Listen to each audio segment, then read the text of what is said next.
girl. There's a future monastic. The monastics have a place to meditate. You have places to study. We have a bigger library. We have a modern library. Being able to stream more teachings worldwide as webinars, as in Zoom, so that we can get the teachings out more. And then, just so more people can come here. I'm thinking that if it's possible, we still need to check out some details and so on. But I think if it's possible, it would be good to start the construction this year. Actually, I do think now is a good time to start this building. We're ready to go in that regard. Yeah, the sculptor is already working on the statues in his workshop in France. His name is Peter Griffin. He is currently working on the 2 standing statues that are going to be on our main altar. So that's of the Venerable Ananda and the Venerable Mahapajapati Gautami, who is the first Buddhist nun. And then in the middle will be Shakyamuni Buddha. But he's beginning with the standing statues on the main altar. Well, we've been working with Threshold Acoustics. They specialize in creating spaces where sound, where music happens and works. Our goal for this whole thing is clean, clear, beautiful sound. And the other thing is that we'll be using a commercial general contractor. The name of our general contractor is John Young. Well, he has a lot of talent. He's done churches, he's done facilities like ours, and he understands our constraints. It will take us less time. It will save us money. They go so fast. We're hoping to have everything, all the 100% of the plans done in time to be able to build this year. So even though people have been so happy to have the Abbey to turn to during COVID time, and we've been doing so many more things online now than we ever have before, but to have a place like this now for this generation and future generations where people can come and they can learn from teachers in person. They can have group discussions in person with people. This is a whole different level of really learning and practicing the Dharma. And it needs desperately to continue. We cannot replace everything just by online. I think that this is going to be just a beautiful building. I think when the pandemic's done and people can come here, they're really going to enjoy it. I think it'll be an excellent home for the Dharma. And I hope all of you will come here and practice together with us, so you can also receive some direct benefit from building the Buddha Hall.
Good morning, dear brothers and sisters. Thank you for attending Venerable Chodron's online teaching on life after the pandemic. It depends on us.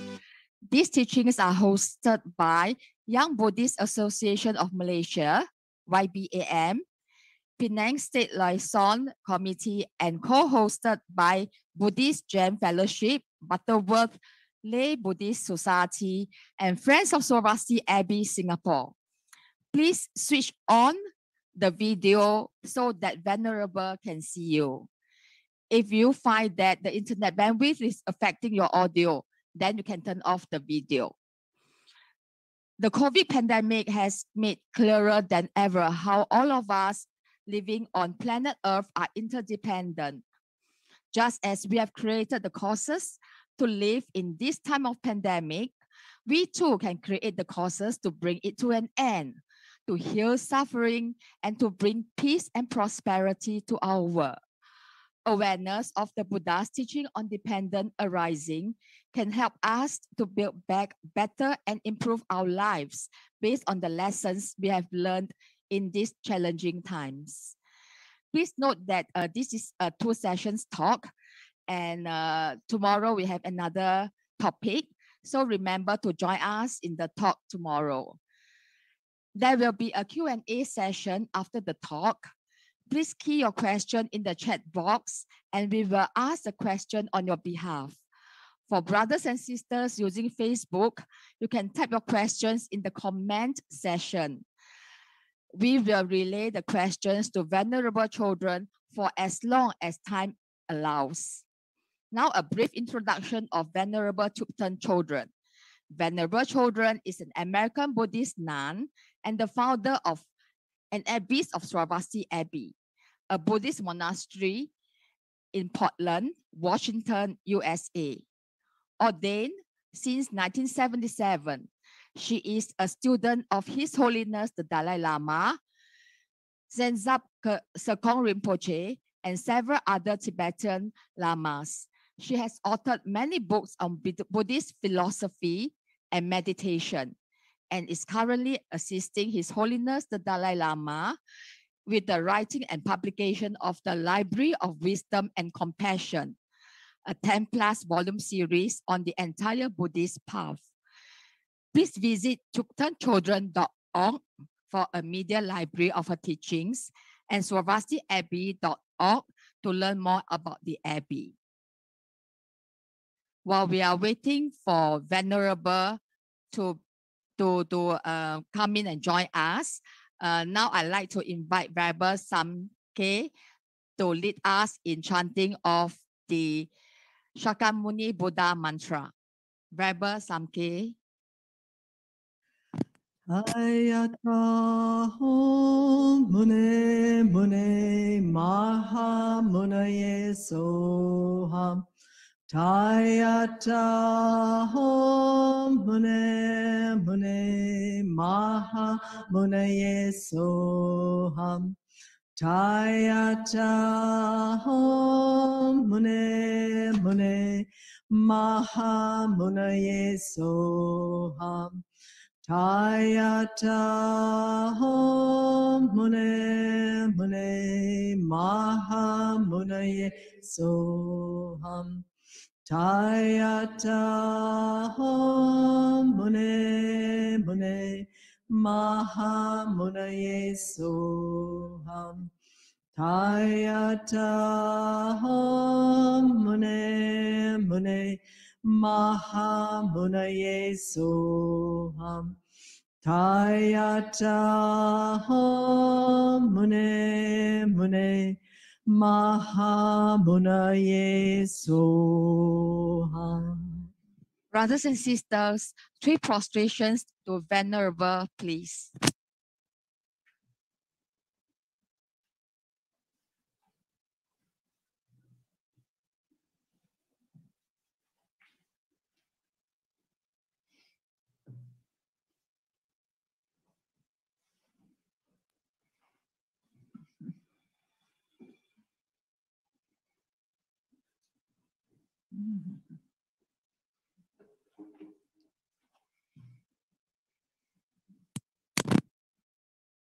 Thank you, Venerable, for joining us and giving us teaching today.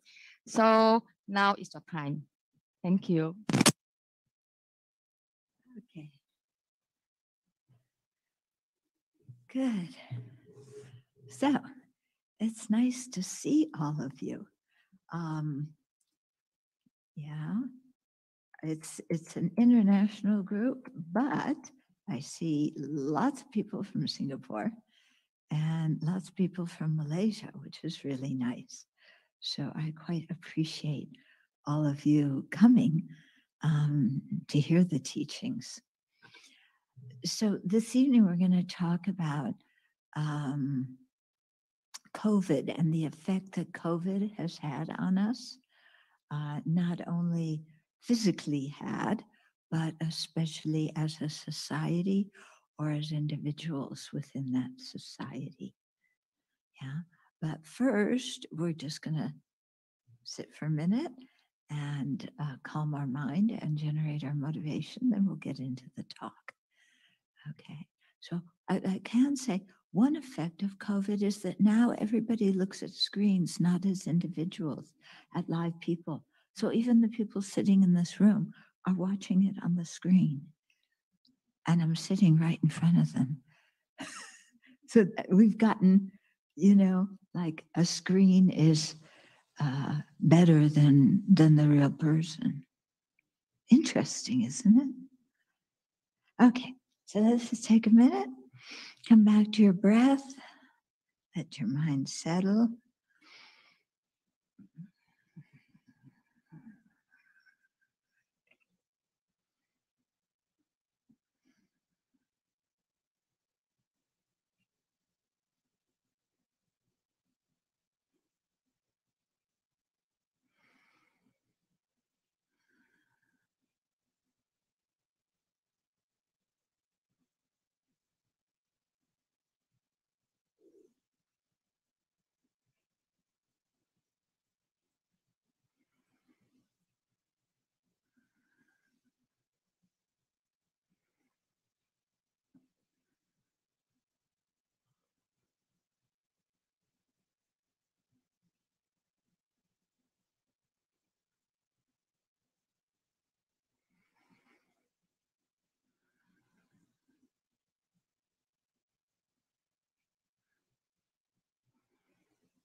Let's cultivate our motivation.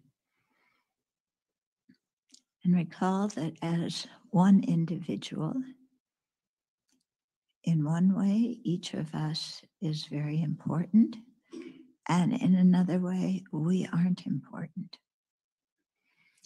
So we're important in the sense that we have the potential to become fully awakened beings, and that what we do matters. It influences other people. And one person can change the course of history and influence many people in a good way or in a way that where they are oppressed and denied their freedom. So in that way, each of us is important, how we interact with others. In another way, it's helpful to see ourselves as not very important, because when we see ourselves that way, then we don't take offense about so many things. We are not so ego sensitive to how people are treating us. And so that allows our mind to be more relaxed and more peaceful. So we have to hold both of these together, that we are important in one way and we're not important in another way. But both of those ways can converge in the bodhicitta, the aspiration for full awakening.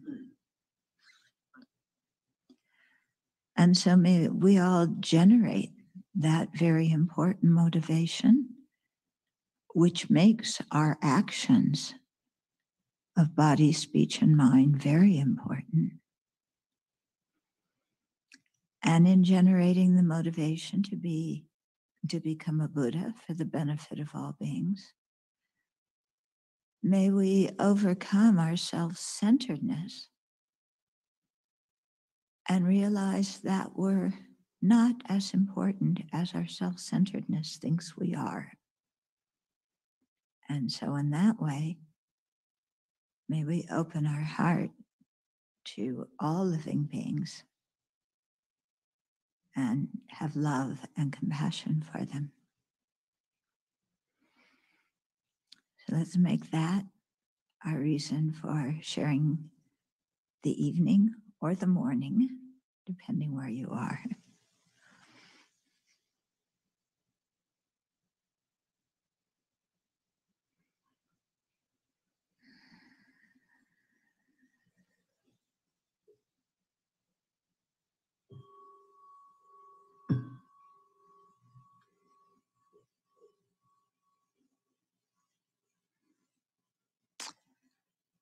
Okay.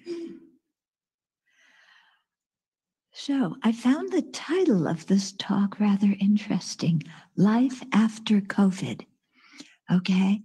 As if, life after COVID is now, but we're not after COVID. We're in the middle of COVID. Okay. And how life is going to be after COVID, I am not a fortune teller. I cannot tell you that. Okay. So we're going to look at some of the ways COVID has affected us, how we've responded, what are alternative responses to the situation, and then hopefully we'll get to talk about also how we've changed and how we've grown in a beneficial sense from this experience of living in a pandemic. So first of all, I think COVID has functioned to blow apart all of our expectations about how we think our life should be in 2020 and 2021. Okay, so you know, we often have so many expectations. Things are going to be like this, and they're going to be like this. This can happen. That's going to happen. And did you ever think that you would live through a pandemic? Yeah. The idea never entered my mind. I always thought pandemics, you know, like the bubonic plague, that, you know, happened centuries ago in, you know, very, you know, in a time in history where people were not so educated and sanitation wasn't very good. But pandemics now never entered my mind that I would be living through one. Okay, so this is a good teaching in our life, isn't it? How we have all these assumptions, all these expectations about how our life is going to be, how it's supposed to be, what's going to happen, what is reasonable to happen in our life, what is not reasonable. And here, something we never even thought of is happening, and we're living in it, and there's no way we can get out of it. Okay, they haven't started the vacation packages to the moon yet. So whether you want to be in COVID or not, you don't have a choice. Okay, so that's one thing I think that has really shocked people.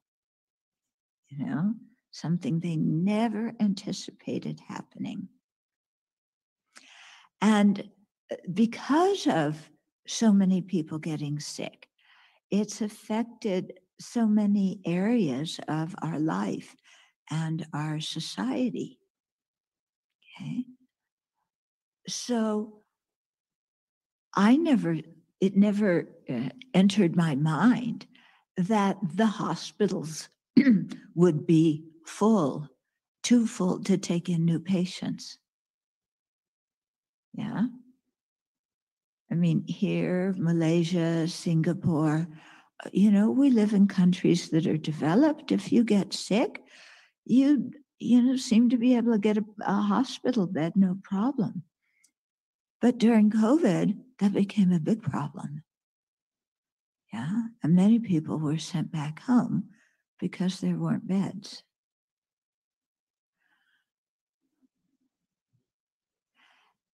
Did you ever think that you would live through, we're coming on, I forget if it's 2 or 3 million casualties from COVID worldwide. I think it's 3 million. 3 million. Did you ever think that you would be alive when 3 million people would die by one illness? Yeah, and in the US, our death rate has been astronomical. You know, we're the, what is it? We have a small percentage of the world's population. I think it was like 5% of the world's population. But at one point, we had 24% of the deaths. Yeah. And for America, it's like the people woke up and said, oh, but wait, we're supposed to be the leader in the world, but now we're the leader of deaths. We're the leader of chaos. We're the leader of no plans to handle this pandemic at all. And I think that was rather shocking for Americans. Do you? Singaporeans, Taiwanese, you people had, what was it, SARS. And I've noticed that because SARS was present in your countries, you made preparations, your governments made preparations for a pandemic, so that when COVID struck, the government went right to work and started taking care of people. And I know in Singapore, the government was even giving out the masks in the early days, and people did what the health department advised to do. Yeah, it's true in Singapore, isn't it? I mean, people, they obey what the experts say.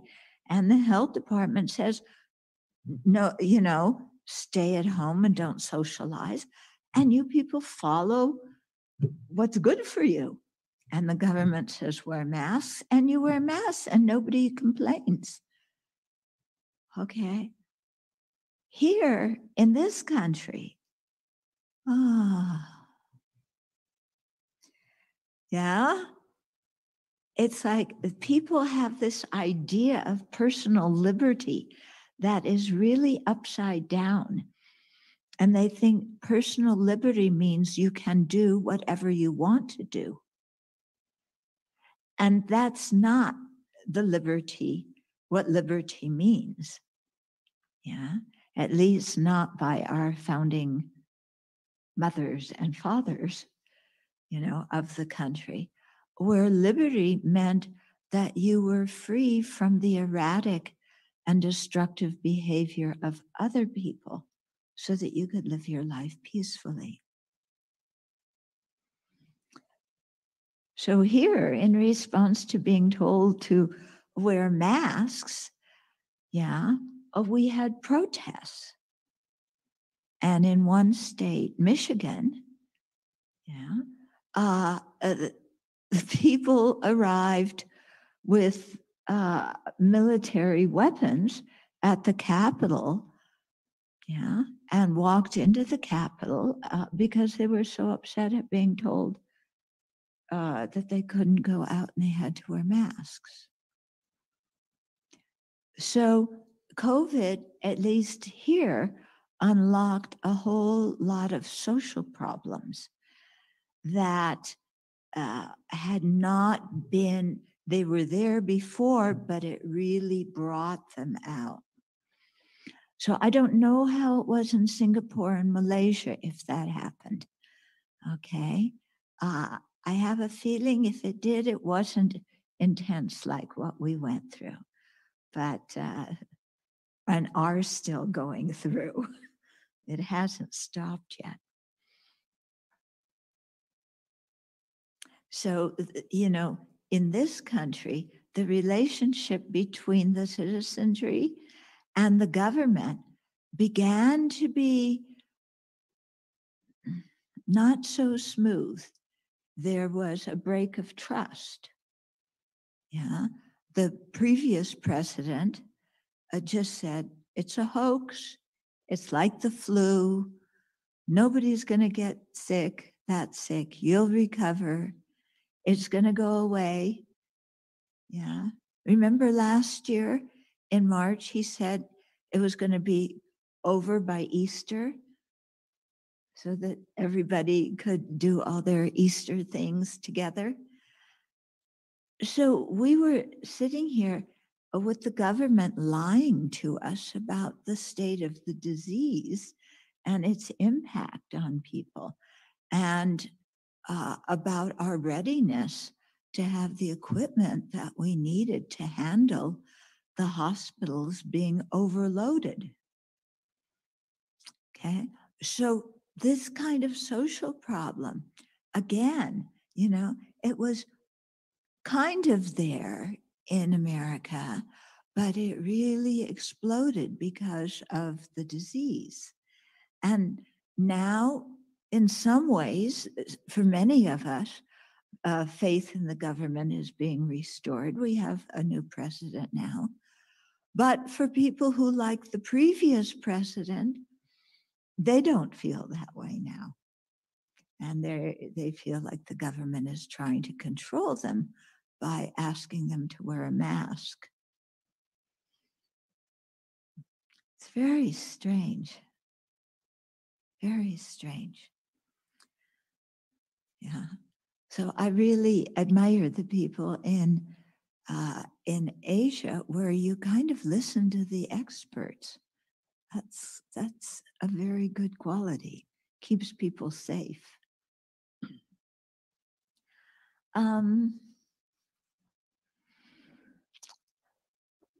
More ways that the disease affected society.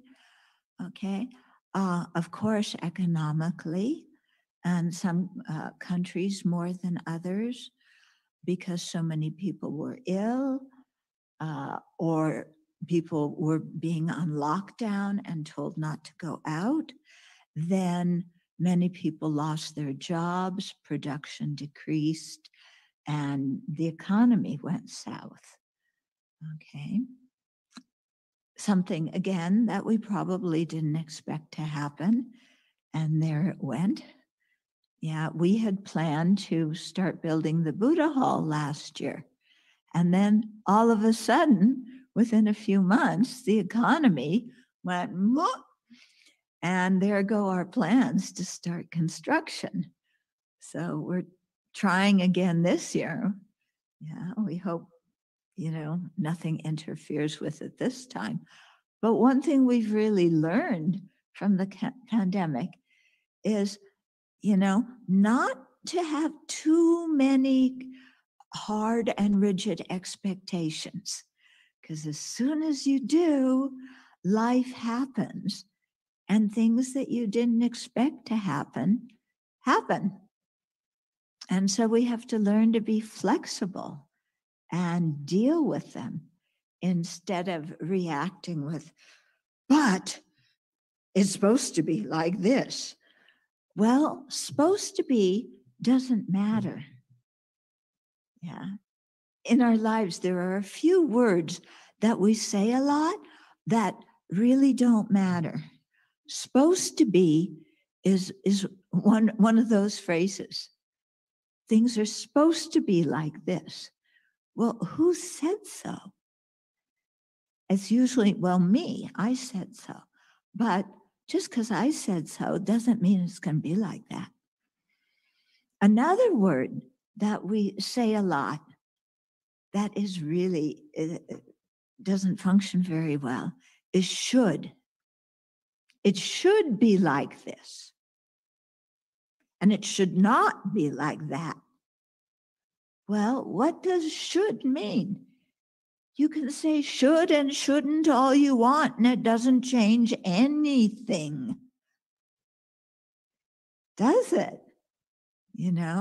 Whether it's society should be like this, or, my family members should not be like this.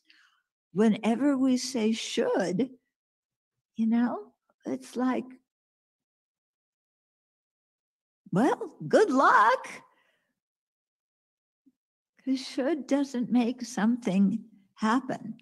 And it doesn't mean that, doesn't mean anything, actually. Except it does make us mad. Because when we say should and things aren't like that, well, how dare they not be like they should be? Yeah. Doesn't the world know how it should be? Don't my friends know how they should be? Well, obviously not. And obviously, should doesn't matter. Okay. So listen to how much you say should and shouldn't in your life, and then correlate that with how much you get upset about the way things are.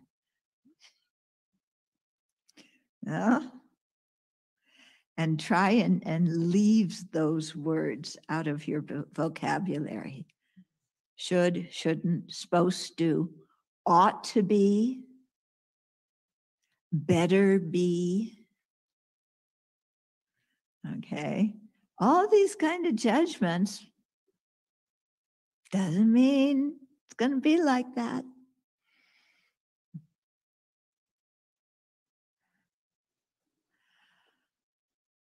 Okay, what else changed for us?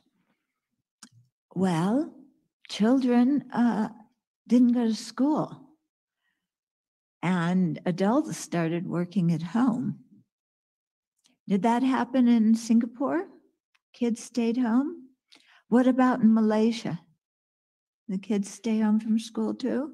Yeah. Okay. So that really changed family dynamics, didn't it? Yeah. You're used to just spending a few hours with your kids, and then you're not going to the office. They're not going to school. You're in one flat, which may not be very large, and you can't go out. And your kids are little and they want to run around. They're full of energy. And the only place they can run around is inside your flat because the parks are closed. And you're trying to do your office work so that at least maybe, hopefully, you can keep your job. And you're doing this, but the kids are like climbing the walls and climbing on top of you. And okay, so it creates some tension in the family. Yeah, you love your kids, but sometimes you want to scream, be quiet, sit there and do your homework and leave me alone. Yeah, I see some of you laughing. Yeah, that's what you wanted to say, isn't it? Yeah. So, and then there you are with your family members who you also love. Yeah, but many people moved back in with their parents during COVID because they didn't have the money to keep their own flats. So there you are, 45, 50 years old, living with mom and dad again. Yeah. Now, I know in Asia, many people live with their parents when they're adults, and somehow you seem to manage in some ways. It's not so often in the West. Yeah.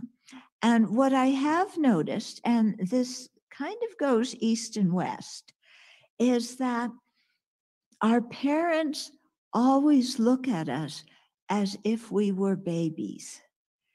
And in their minds, they see this precious little innocent baby that they love to bits and they want to protect. So even if you're 45 and 50 living with mom and dad, yeah, they tell you to clean your room. They tell you what to eat and not eat. They tell you what to wear. They have comments about your friends. Okay. And you may chafe at that. Like, hey, I'm an adult. Give me some space. Yeah. And then now that you see yourself as adult, you want to tell them what to do. So they're still telling you what to do because they're seeing you as a baby, but now you're telling them what to do because older people don't do as well if they contract COVID. So mom and dad, don't touch that. Yeah, that could have COVID germs on it. So you tell your parents and you tell your kids. Yeah. And you tell your parents too, wear a mask. And your mask has to cover your nose. It's not just over your mouth. Okay. But your parents' mask always kind of slips down, so it's over here. Yeah. And your parents want to go out.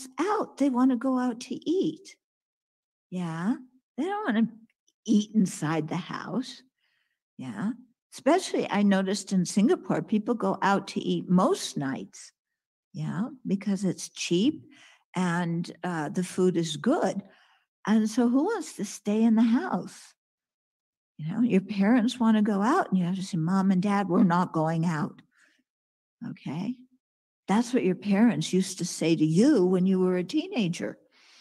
Now you're saying it to them when they're old. So tensions happen in the family. Yeah. And we have to work with those tensions. Because not all of our family members do what we think they should do. Okay. Another thing that happened in the US, I'm not sure about Singapore, Malaysia, Indonesia. You people will have to tell me. But one thing that we discovered here that we kind of knew about before, but it became so obvious, was the inequality among citizens in the country. The economic inequality, the inequality of status, the inequality of how society as a whole cares for different stratas of the citizenry, or at least stratas of the residents in the country. Okay. So what we had here is some very wealthy people in New York moving out of the city because there was less likelihood you would get COVID if you were in a sparsely populated area than scrunched in the crowdedness of New York City. So the rich people could move out of the city to a second home or to a vacation spot or something. Yeah, the people who had white collar jobs could work from home. They were protected from COVID because they could do all their work over computer and, send it in, and they didn't have to be at an office. The people who could afford it could order that their groceries, and their groceries would be delivered to their doorstep. So they didn't even have to go out to the grocery store to get food. Okay. So the middle class, the white collar workers, the wealthy people, they had things that they could do to make their lives easier. Yeah. But many of the essential workers were people who were economically lower, in a lower class, and they did not have the privileges of the upper classes. So you find people, the people who were home health care aides, the people who were nurses' assistants, getting paid very little, but they were working in the hospitals or the old age homes, the nursing homes, or in people's private homes when people had COVID. So they were much more exposed to the disease than the people in the middle and upper classes. And even though they were in more jeopardy for getting sick, their wages were minimum. They were very poorly paid. Yeah. Clerks in the stores. Yeah. The people in the grocery store who unpack the groceries and put them on the shelves and check them out. Okay. The people at department stores who, put things on shelves and so on. The people who delivered the food, the people who transported the food. Yeah. The people in restaurants who wash dishes, who chop vegetables. These people sacrificed a lot for the benefit of the entire society. And yet they were in graver danger of contracting COVID, and they received less pay. And all of a sudden, this inequality becomes so stark in the country that you can't ignore it. Yeah. the unfairness in a country where we talk about all citizens are equal, but all citizens are not equal. Okay, and especially for the undocumented people here, the migrant workers, very difficult for them. They were terrified of going to the hospital if they were sick because they were afraid that the immigration authorities would arrest them at the hospital and deport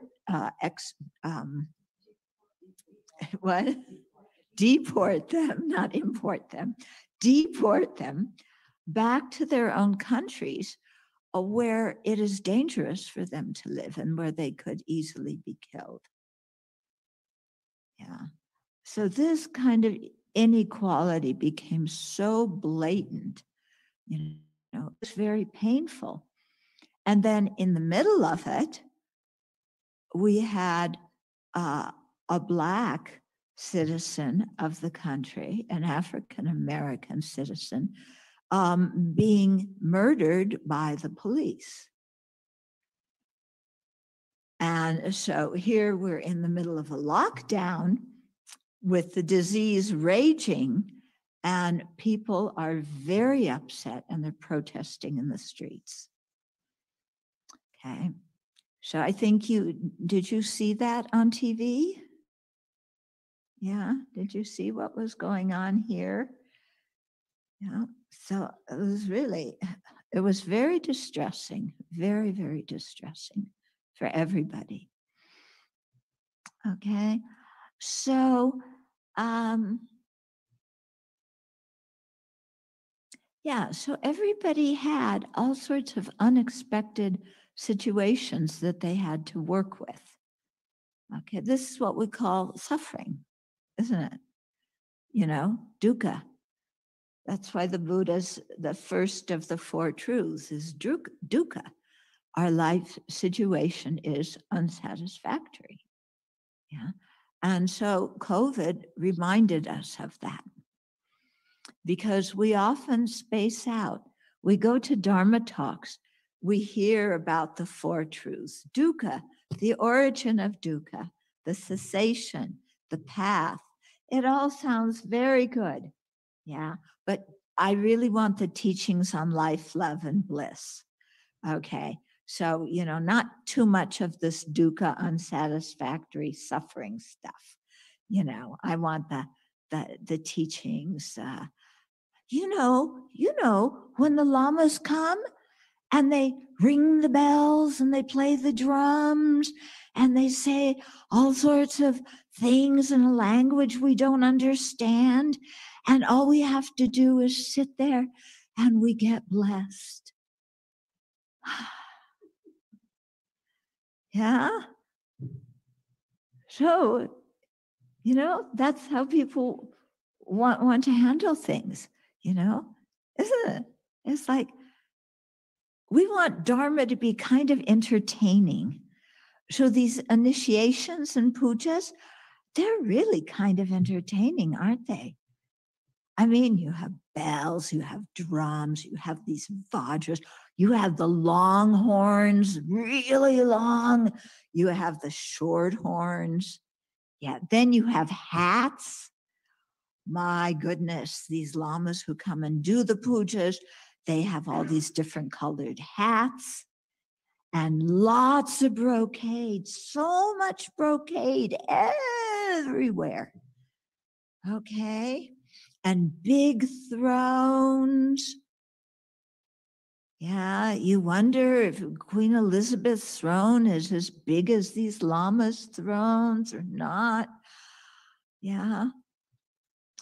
And so you turn to that, you know, because who wants to think about dukkha and what the real origin of it is? Yeah. So, yeah.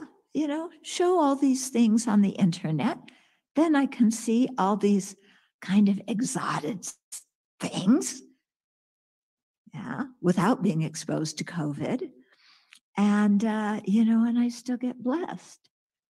even though I don't really get the blessed water because it's on the screen. Yeah. And the strings, yeah, these things, I don't get them anymore because the lamas are on the screens. Yeah. So, well, what to do? Can't have everything.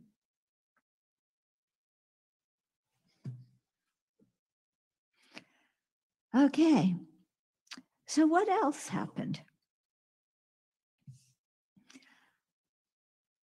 Lots of senior citizens died. Lots of grandparents, yeah, great-grandparents in nursing homes, they died. Okay. And also middle-aged people died. And now young people are dying. The variants are striking young people now, young adults now, more than they used to. And so people are dying, and they're dying in ways that they're not supposed to die. Okay, because the way people should die, supposed to and should, is they should be surrounded by their loved ones. They're not supposed to die alone in a hospital room, where just to enter the hospital room, the doctors and nurses have to completely cover themselves in plastic garb. Yeah. They're supposed to be able to talk to their loved ones and say goodbye. And their loved ones are supposed to be able to visit them when they're dying and comfort them. And COVID took that away. And for many people, this compounds the grief of losing a loved one because they were not able to say goodbye. They were not able to comfort the dying person. Okay. And for the person who died, they felt really cut off from everybody else. And many of them died hooked up to ventilators. Yeah. When you're on a vent, you're usually sedated because it's so uncomfortable. So you have that, included with the whole process of dying. So I was reading one article recently that was saying that we're kind of like countries who are that are grieving, yeah, because for each person who died, they say maybe 9 new people are grieving. When you talk about parents, grandparents, children, aunts, uncles, for each person that dies, you have 9 new people who are grieving. Yeah, in this country, we have 560,000 deaths. Multiply that by 9, it's a huge number of people grieving. And so it's almost as if the whole country is in grief in one way or another, because everybody knows somebody who has died from COVID, or almost everybody knows somebody who has died from COVID. And if you don't know somebody who has died from it, you know somebody who's been quite sick. Or you know somebody who maybe wasn't real sick, but they had it, and you were really worried about them because they could get very sick. Yeah. So here you have a citizenry for over a year of people grieving and worrying. So what is that you know, what is the effect of that? Yeah. If we want to think of after COVID, you know, well, what even about during COVID? How well are we dealing with grief and worry, let alone after COVID? Yeah. And so here, I think, is where spiritual practice can be so helpful, but where most people are at a loss at that time. They don't have a spiritual tradition, or their spiritual tradition doesn't help them. Yeah. Or they their spiritual tradition is one where everybody wants to be together in the same room, but now due to health restrictions, you can't. So part of the big fuss in this country was from many Christian practitioners because they wanted to be in church together, and it was dangerous for them to be in church. They wanted to sing together, but singing put the virus into the air and made it more easily transmittable. Yeah. So it was very difficult for people who wanted to worship together. Many Christians, Catholics, evangelicals, also for the Orthodox Jews. Yeah, in those communities, just to have a worship service, you have to have 10 men. So for everybody to have to stay home, you know, then, you know, how can you worship if you don't have your quorum of 10 men? The women don't count. Okay, they're taking care of the kids and their husbands. Okay, so people are disrupted, you know, from turning to their religion in some ways. One thing that was nice about the Buddhist community is none of us complained about being on lockdown for that reason, because as a Buddhist, you can meditate on your own. You can chant on your own. You can do your practices on your own. Yeah. It's nice to do them with everybody else, but it's also a faith where we can, you know, function independently and where we don't rely on priests to connect us, you know, to the Buddha. We have a direct line to the Buddha. Yeah, we can talk to the Buddha in our own words. We can seek the Buddha's guidance in our own words. We don't have to be in a temple. We don't have to be with other people. Yeah.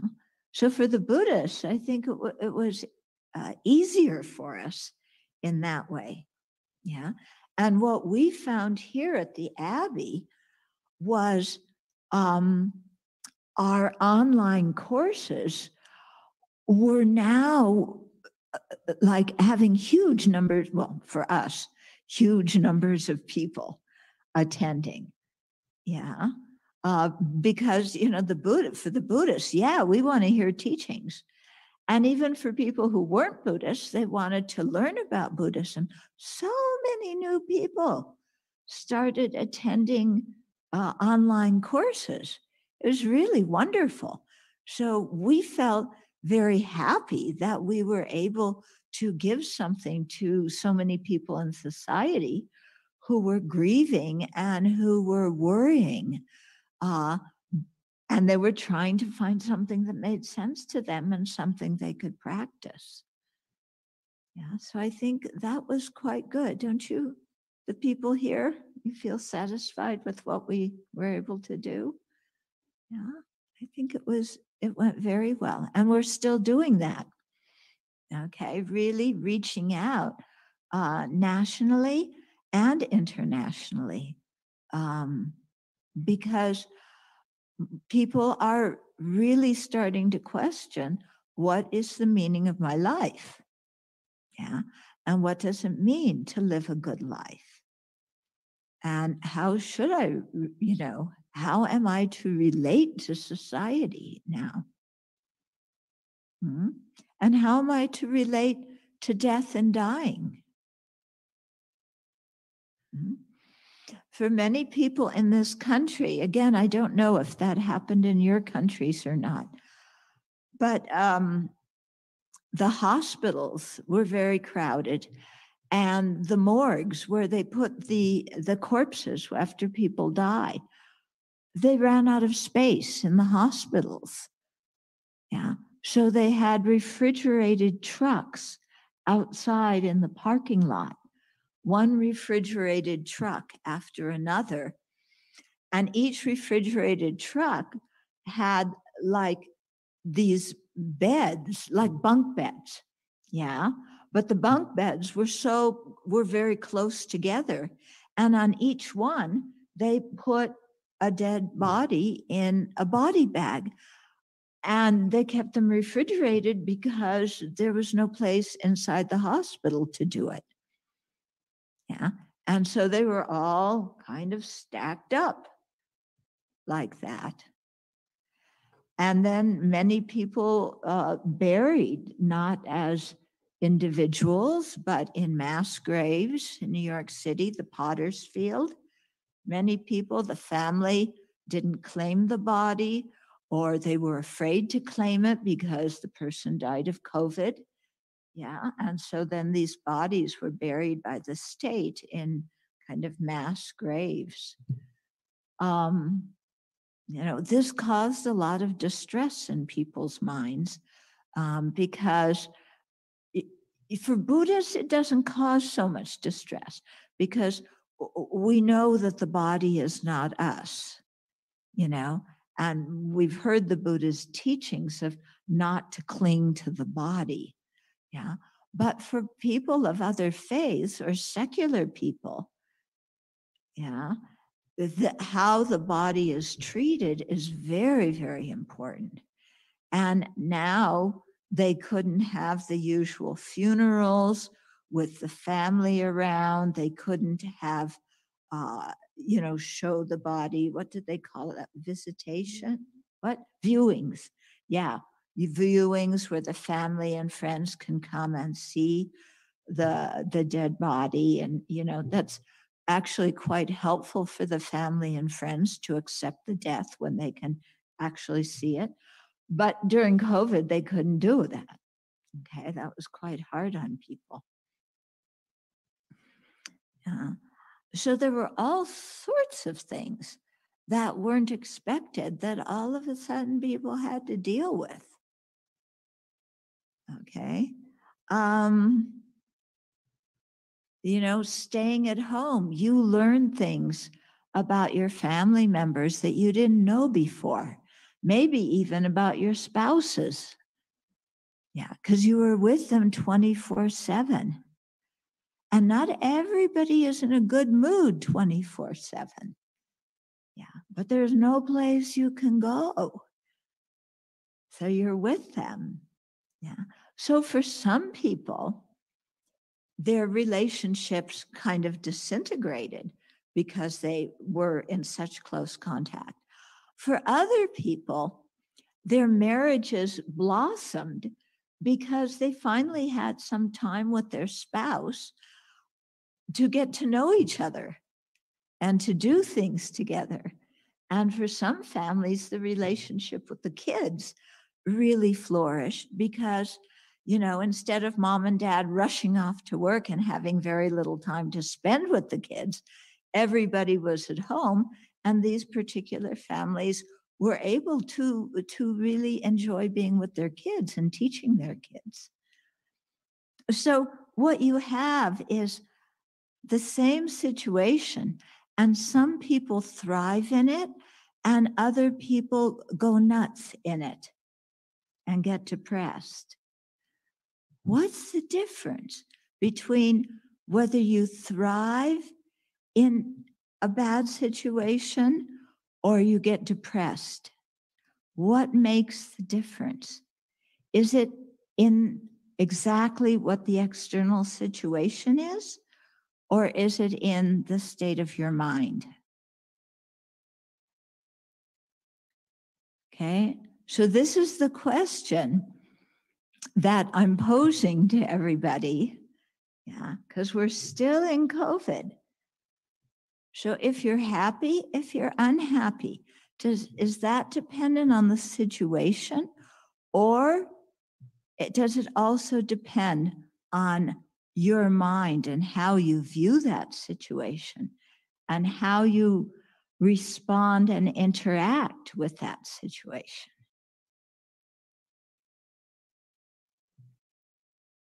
Yeah. So this is the question that is one of the foremost questions that as Buddhists, we should be asking ourselves. Yeah? And if we had asked ourselves this question before COVID, and if we had started to make adjustments to how we deal with difficult situations, then, you know, the limitations that we face with COVID would not be so bad, because we would have already had some practice modifying our expectations, learning how to be friendly to people, no matter how they treat us. We would have some practice under our belt about seeing the benefits of difficulties. Yeah, because there's a whole genre of teachings in Buddhism, yeah, about how to transform adversity into the path. Yeah, so if we had practiced those before, we would be practicing them during COVID. If we hadn't heard of those teachings before or hadn't practiced them before, then COVID gives us the opportunity to listen to the teachings. Okay. So if you really take advantage of COVID, I mean, there's so many teachings online now. There's so many courses and retreats online. Yeah. And you can really learn these teachings of the Buddha that are so incredibly helpful to our minds and tell us how to have a happy mind, even when the external situation can be difficult. Okay. Now you're going, huh? How can that be? Okay. Well, yeah. How have you grown through COVID? How have you changed through COVID?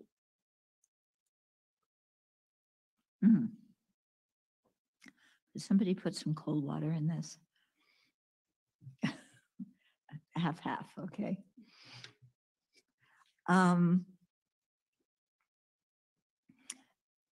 So, you know, what have we learned through living through COVID? And what has the Buddha's teachings, what do they tell us to do when we face difficulties? Okay. Well, if I speak personally here, okay, I had a hip replacement right smack in the middle of COVID. Okay. So, actually, the pain in my hip started right when COVID was coming into the country. Yeah. And I was having incredible pain from arthritis in my hip.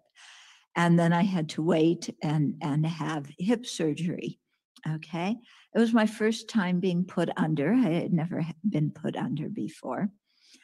But what I had learned from Buddhism about how to practice in situations, because I was in the hospital having to deal with surgery, but in the back of my mind wondering, are any of the other people around me on the ward contagious with COVID?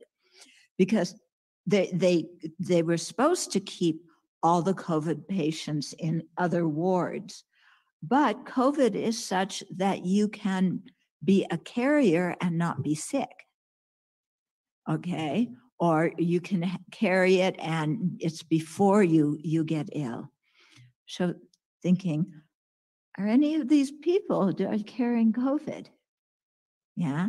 Are they sanitizing all the stuff that they're putting on me, or in me? And so I just decided, this is stupid to worry about. Worry does absolutely no good. It does not change any situation. It does not make me safer. Okay. I grew up with parents who worried a lot. They taught me worry is not worth it.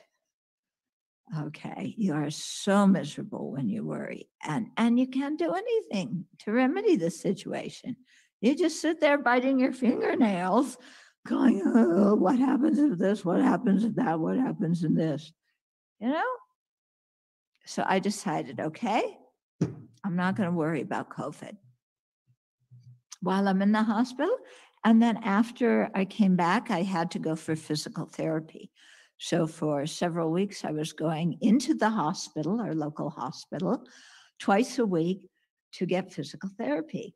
So I sure could have worried about COVID there because our local hospital had some COVID patients in it. I decided I'm not worrying about that. I am not going to worry if my therapist has COVID or if the other people coming in there for PT, for physical therapy, have COVID. I'm just going to go. And what I focused on instead of ruminating about what if this and what if that, what I decided and what I actually saw, this was not a hard decision, was incredible kindness around me. The surgeon was kind, the nurses were kind, the people who made the bed in the hospital were kind. Venerable Jigme stayed in my room for 12 days, sleeping. She didn't even sleep in a bed. She had to sleep in a reclining chair. And she had to deal with me for 12 days, And I didn't want to stay in bed. I wanted to walk around and I wanted to do things. Yeah. So, and I kept forgetting to take my medicine. And we eventually got into a routine. We actually had quite a good time together. We had a lot of laughs. But that was because I just said, I'm seeing kindness. Yeah. And I saw so much kindness, everywhere. My physical therapist was so kind. I had no idea what he thought about dealing with a Buddhist nun as a patient. It's not like there's a lot of Buddhist monastics in our part of the country. We live in an extremely conservative rural area, And my therapist was great. He showed me all these exercises.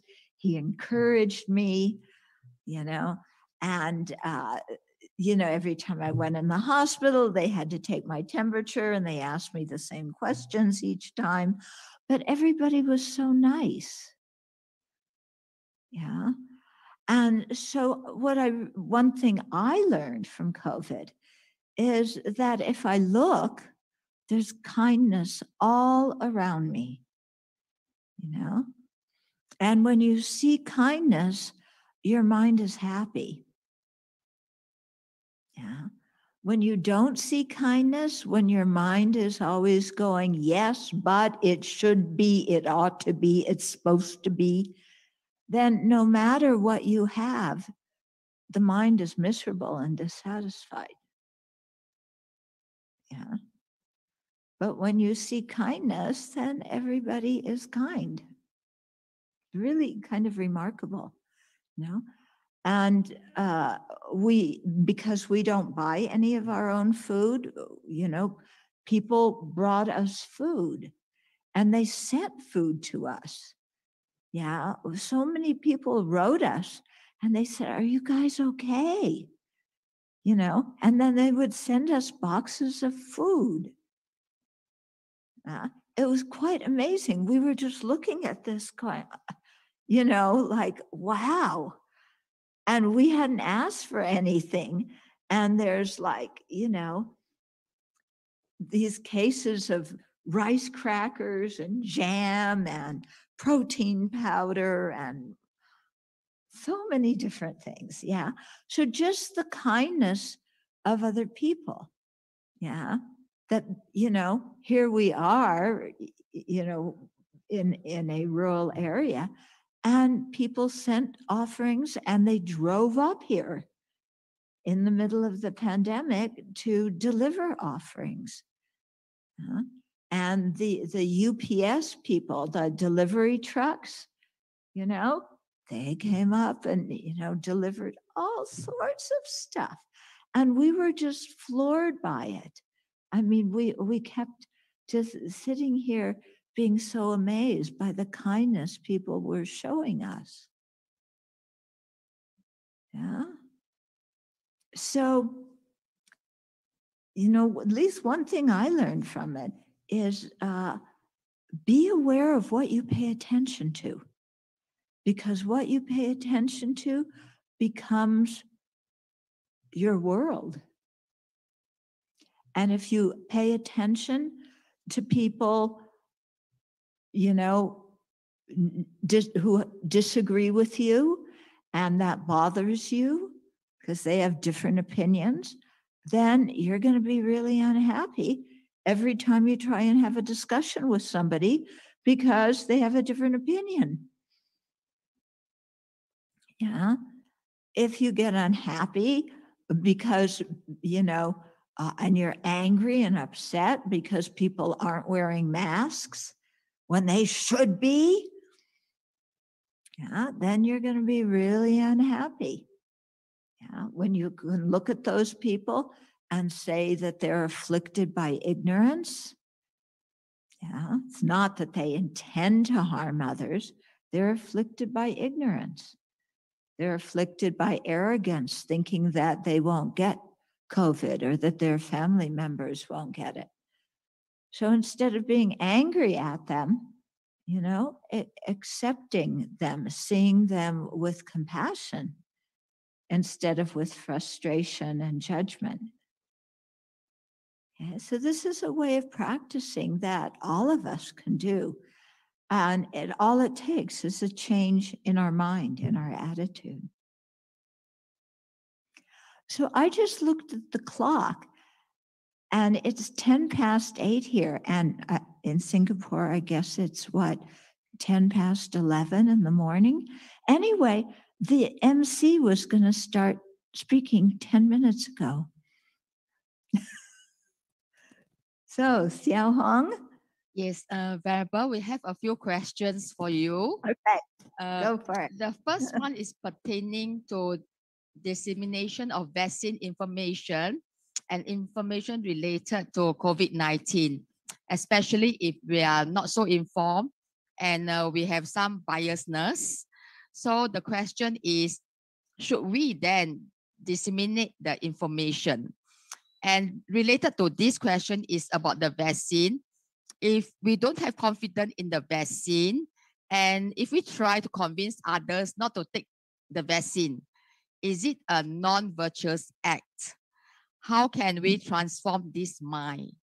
Okay, so we're talking about ourselves. We're not talking about other people, right? Okay. So if you're somebody who doesn't believe in that the vaccine works, okay, then I think it's good if you do some research, yeah, and read what the experts put out. Don't trust the politicians, yeah. Scientists, doctors know more about how your body works and about health than politicians do, yeah, than people on the TV and the radio do, you know. people in the media, they are not experts in this field. We need to follow the people who know more than we do. So when looking at it, okay, it seems now like the vaccine is working quite well. Yeah, the more people are vaccinated, those people are not getting sick. Okay, now you might say, but yeah, there's stories of people who have been vaccinated and still get COVID. But if you look at the statistics there, yeah, at least in America, there's about 77 million people who have been vaccinated and just a bit over 5,000 who have contracted COVID. So the percentage of vaccinated people who have gotten ill is very, very small. Okay, so are you more likely to get COVID by not getting the vaccine or by getting the vaccine? Yeah, you're more likely to get COVID if you aren't vaccinated. Okay, then people say, oh, well, they hear all sorts of false information. There was something going around here that stem cells from aborted fetuses were used in making the vaccine, and so they may be in the vaccine. All sorts of crazy, crazy ideas, okay? But if you listen to the people who know, you know, they refuted those ideas. Yeah. And I just remember, okay, I was born in 1950. When I was born, polio was very widespread, and parents were terrified of their kids getting polio. Because if you got polio when you were little, I mean, you were crippled your whole life. They discovered the polio or the Salk, you know, developed the polio vaccine when I was, you know, in my early years. And all of the parents picked up their kids and took them to get the polio vaccine. There were no anti-vaxxers at that time. Nobody doubted it. Everybody was like, oh, thank goodness there's a vaccine for COVID. Our kids, for polio, our kids will be safe. Yeah. And so I grew up in an era where, wow, I felt very happy. You know, okay, you get a jab, but you know, we got jabs for measles, polio, tetanus, what else? Mumps, you know, all sorts of things. And we trusted it and it worked. Yeah. So I don't know why, I don't understand why people are so skeptical now. Okay. So I personally speaking, would never discourage somebody from getting the vaccine. I would always encourage them to get the vaccine, you know, unless they have, the doctor says that because of, you know, maybe they're sick already, they can't get it now or whatever. Yeah, but other than that, I really encourage everybody, please get the vaccine for your own benefit, and also so that as a society, we can reach herd immunity where the vaccine will eventually die out and we won't have so many variants. Okay. Thank you very much. The second question is, pandemic causes uncertainty in the job market. And while I still have a stable job for now, my prolonged ill health, not caused by COVID, forces me to consider taking a short break from current job. I'm just worried that I may not be able to get a job with similar compensation. What is your advice, Venerable? Okay. Well, I can't really give you advice. I can make some comments. First of all, you could ask for a leave of absence. So you don't have to paint the situation as either I stay in my job and I get sicker and sicker, or I leave my job and then I'm going to wind up in the streets. You don't have to pay, paint just two options where both of them are horrible. You could go and ask for a leave of absence so that you can, be healthier and then return to your job. Or if your boss says no, and you need to be healthy, isn't being healthy by resting more important than getting money? If you aren't healthy and you die, it doesn't matter how much money you have. Okay? So take care of your health. And then, you go look for another job afterwards. And, you're a talented person. You have skills. The economy is turning around now. You will get a job. It may not pay as much as you want, but at least you're alive. And who cares, really, if you get paid as much as you get paid before? Yeah, there's so many other things in your life that are more important than the amount of your paycheck.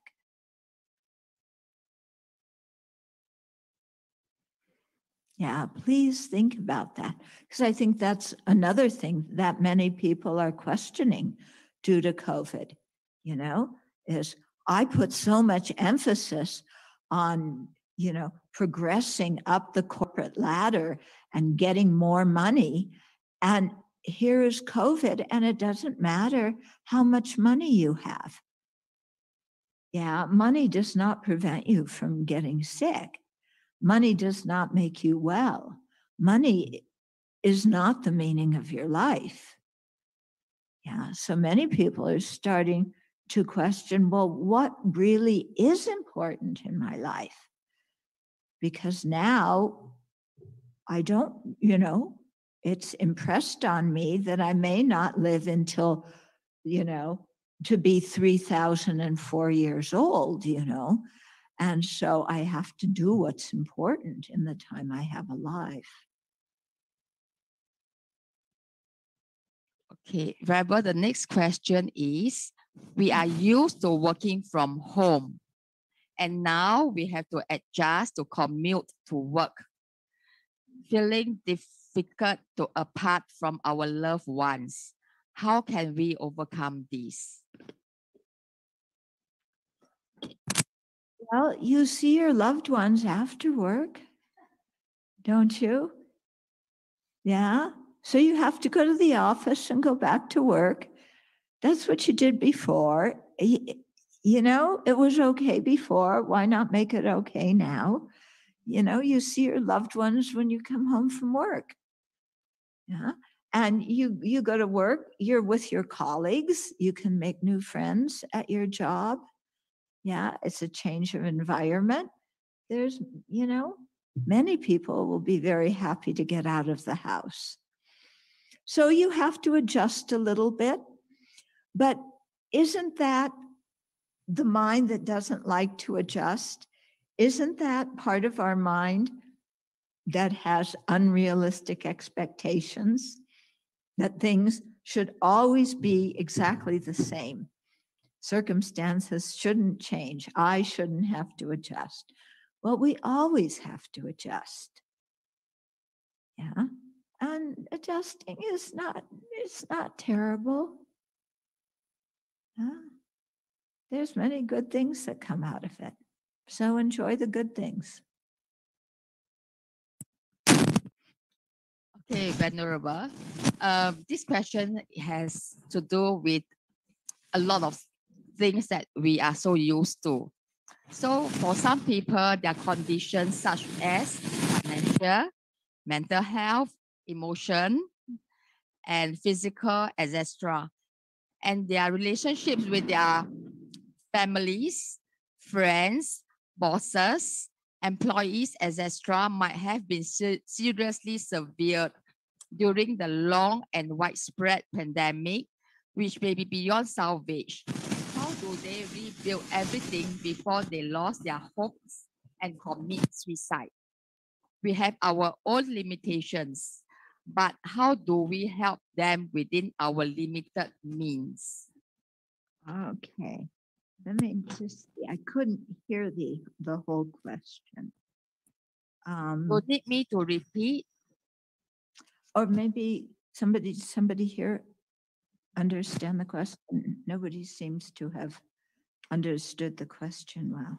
I think it's about the okay. well-being of a Hold person. on a second. One person, maybe, yes? Yeah, it's the one about how, because of the extended period of the pandemic, all our regular relationships with workers, colleagues, friends, family have all been severed, and all the things we're used to are no longer with us. So how can we rebuild the lives that we know before we lose hope and suicide? And how do we help people in those situations, even though we have limitations? I see. Okay. So first you have to ask yourself, do you really want to go back to how your life was before COVID? This is one of the things that's happening a lot, is people are beginning to question that. You know, my life before COVID, was it really that great? Do I really want to go back to the way it was before? And some people are coming up with the answer of no, there's other things that are more important to me than I thought were important to me before COVID. And so they're trying new things, they're reaching out, they're exploring new things. So again, don't have the thought that I want to go back and try and make my life exactly what it was before, because you can't make your life exactly what it was before. Okay, things are changing all the time. The Buddha told us this, we just keep forgetting. Okay, but you don't have to get nostalgic for the past and want to have your relationships be exactly the same. You don't need to have your schedule, your daily schedule, be exactly what it was before. You know, as you are coming out of COVID, you make new friends. You find new ways to relate to your family and to your old friends. Maybe you read some new books, you have new hobbies. Okay. So, you know, let yourself be kind of curious about life. Let yourself just look at things and see possibilities instead of just saying, oh, you know, my life used to be so organized like this, and now it's not. You know, well, that can be really good, because when our life is super organized and we have everything in boxes, very often we aren't really alive. We're just going through the rote motions of doing what we think we should be doing or what we think society thinks we should be doing. So now is a really nice time to explore, you know, and even you're redeveloping friendships with people that you haven't seen since COVID began. Well, that's nice. They're different people now. You can have some really interesting discussions about how you both handled COVID. Okay. So, you know, there's lots to be of life is very interesting. Let yourself find it interesting, because it is interesting. Okay, Venerable, our last two questions are about karma. So do you think the pandemic was the result of negative collective karma? Yeah, I think that there's many causes, okay? I don't think our negative karma caused the virus, okay? The cause of the virus happened biologically. The spread of the virus depended on, the wet markets and people traveling and all this. What does depend on karma is why are we here in the middle of the pandemic? Yeah. Why are we personally experiencing that? So that has something to do with our collective karma. Okay. And so while we're in this collective karma, experiencing the result of it together, we're also creating more collective karma by how we respond to the situation. Yeah. So as much as we can respond in a positive way, in a way that encourages people, then that encourages more people and encourages more people. And we can spread the creation of merit.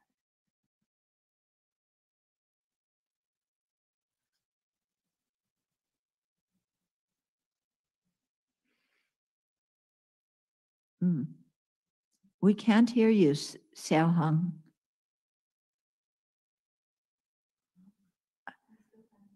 Huh? Yeah, Xiaohong, we still can't hear you.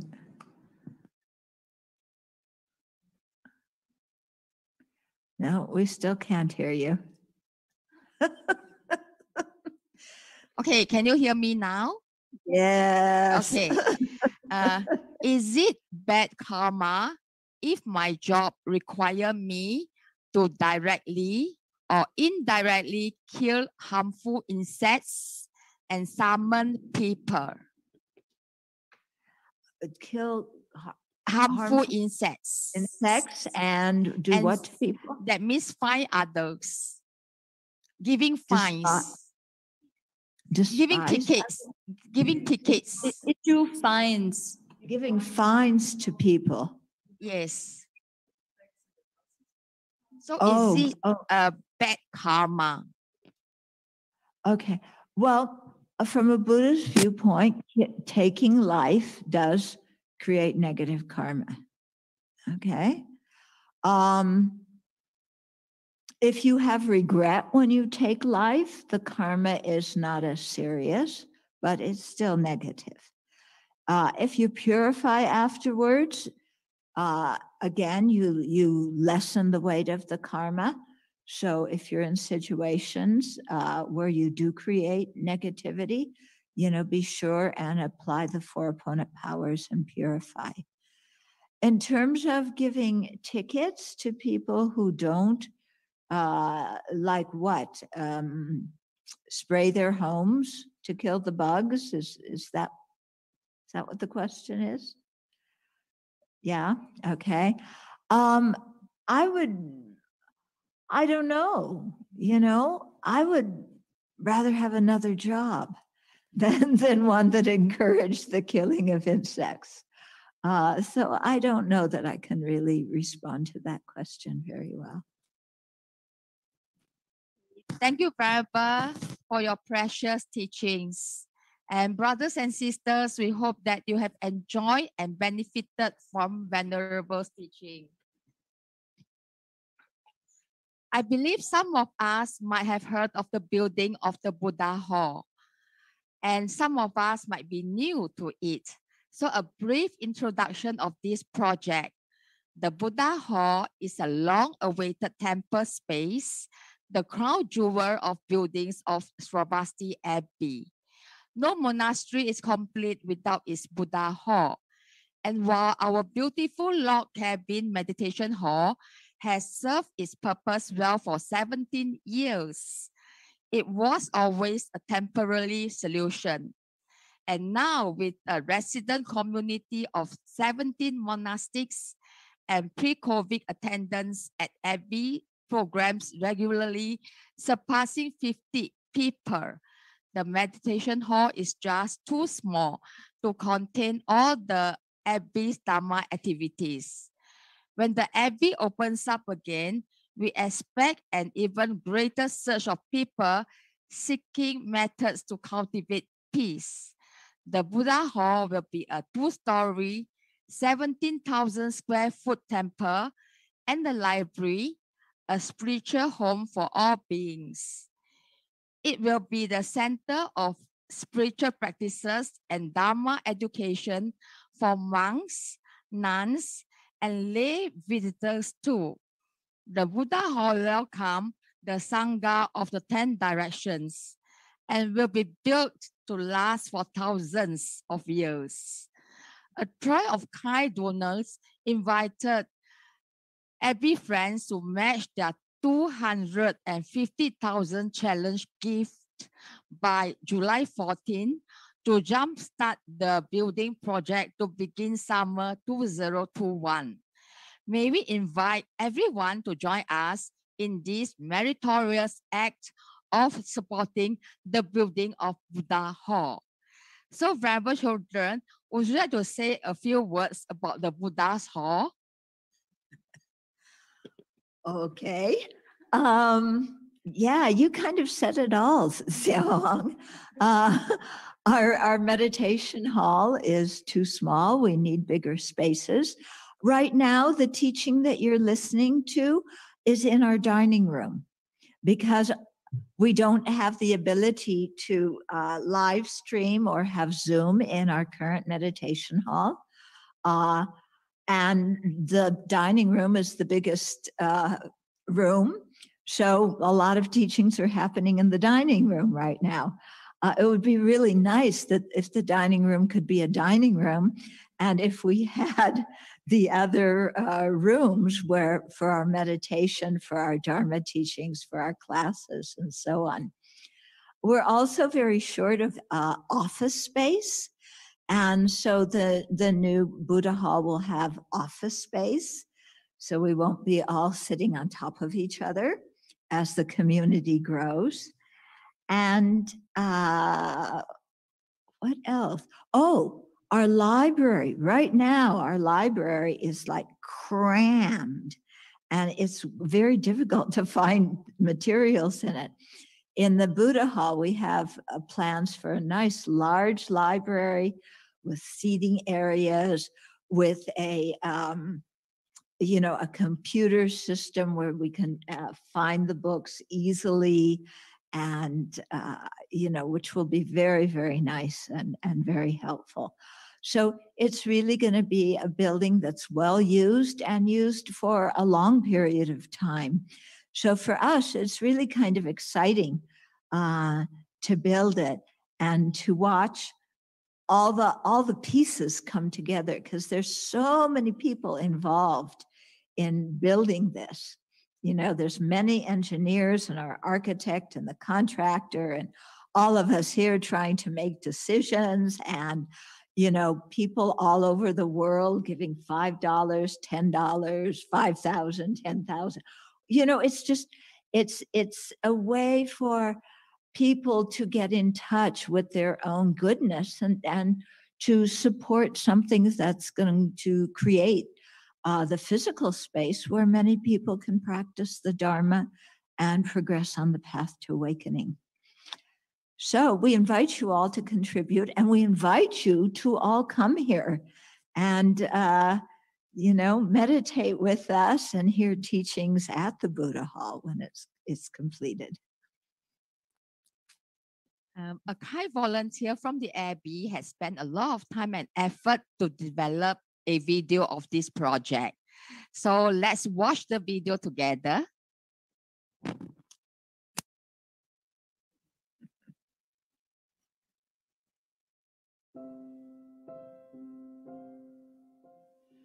Buddha Hall is the largest building that we will ever build.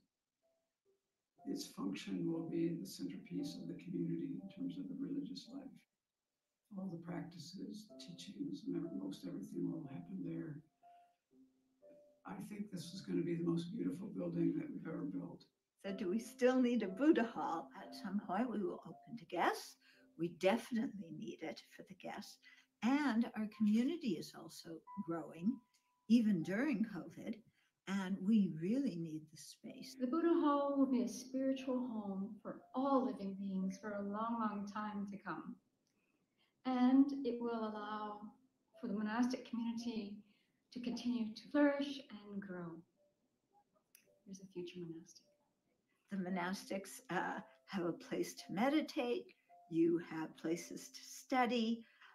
We have a bigger library. We have a modern library. Being able to stream more teachings worldwide as webinars, as in Zoom, so that we can get the teachings out more. And then, just so more people can come here. I'm thinking that if it's possible, we still need to check out some details and so on. But I think if it's possible, it would be good to start the construction this year. Actually, I do think it was a good time you started this building. We're ready to go in that regard. Yeah, the sculptor is already working on the statues in his workshop in France. His name is Peter Griffin. He is currently working on the 2 standing statues that are going to be on our main altar. So that's of the Venerable Ananda and the Venerable Mahapajapati Gautami, who is the first Buddhist nun. And then in the middle will be Shakyamuni Buddha. But he's beginning with the standing statues on the main altar. Well, we've been working with Threshold Acoustics. They specialize in creating spaces where sound, where music happens and works. Our goal for this whole thing is clean, clear, beautiful sound. And the other thing is that we'll be using a commercial general contractor. The name of our general contractor is John Young. Well, he has a lot of talent. He's done churches, he's done facilities like ours, and he understands our constraints. It will take us less time. It will save us money. They go so fast. We're hoping to have everything, all the 100% of the plans done in time to be able to build this year. So even though people have been so happy to have the Abbey to turn to during COVID time, and we've been doing so many more things online now than we ever have before, but to have a place like this now for this generation and future generations where people can come and they can learn from teachers in person. They can have group discussions in person with people. This is a whole different level of really learning and practicing the Dharma. And it needs desperately to continue. We cannot replace everything just by online. I think that this is going to be just a beautiful building. I think when the pandemic's done and people can come here, they're really going to enjoy it. I think it'll be an excellent home for the Dharma. And I hope all of you will come here and practice together with us, so you can also receive some direct benefit from building the Buddha Hall.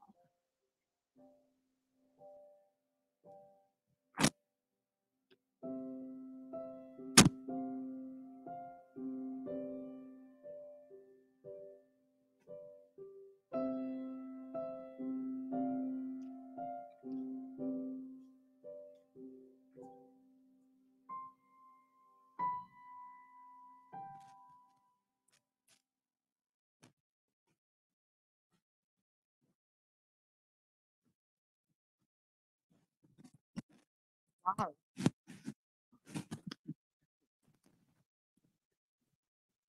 Wow, what nice and touching video about the Buddha Hall. Yes, together we'll build the Buddha Hall. We look forward to your support to join us in this project. Before we call it off for the first session of this online teaching, it is a tradition in Friends of Swarovski Abbey, Singapore, to offer flowers by one of our children to Venerable Chodron after her teaching. Hence, we'd like to continue this tradition though we are unable to be present personally to Venerable. may I invite Kiao Sang, daughter of Sister Chen Wei, to present a bouquet of flowers to Venerable children. Kiao Sang, please. And at the Abbey, the grown-up Kiao Sang, Matt, will offer flowers to Venerable.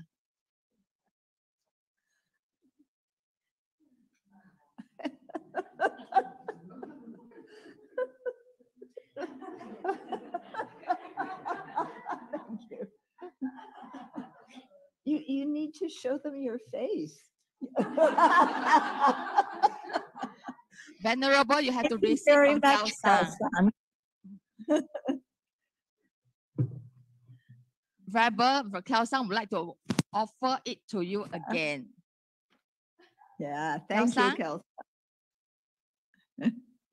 Okay, thank you, Matt and Kiao Sang. Sorry, Venerable. Kiao-san has something to say to you. Dear Venerable, may you please stay healthy and safe and continue to teach us the Dharma. Oh, thank you very much. That's a very, very nice aspiration. And I wish you also long life and good health, and that you can come to many Dharma teachings. Okay? Thank you, Matt and Kiao Sang again. That's the end of our session for today.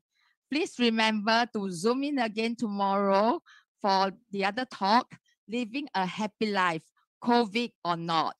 So see you tomorrow at 10 a.m. Singapore and Malaysia time and 7 p.m. Pacific time. Brothers and sisters, please put our palms together to thank Venerable for her teaching. Thank you, Venerable. And thank you, everybody. Yeah, thank you, everybody who organized the talks. I really appreciate your doing it, and thank you to everybody who attended. So take care. Okay, see everybody tomorrow. Okay, see you tomorrow. Bye-bye.